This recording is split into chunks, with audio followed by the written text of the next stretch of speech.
سطور الصحافة من بريس 23 أقدمها لكم أنا لامار أركندي.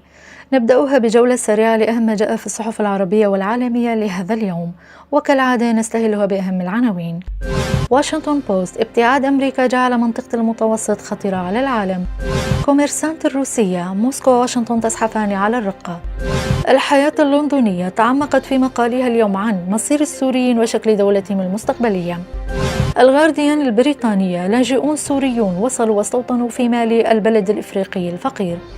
ديبيكا الإسرائيلية تكشف عن مقايضة روسية إسرائيلية فلسطين مقابل سوريا. الإندبندنت: المناديل والورود وسيلة أطفال سوريا لكسب لقمة العيش. أثار التقارب الروسي الأمريكي في الأزمة السورية جملة تساؤلات لصحيفة نيو أوتلوك حيال تأثيراتها على العربية السعودية. تعنونت في مقالها لهذا اليوم: هل يتغير موقف السعودية تجاه روسيا في سوريا؟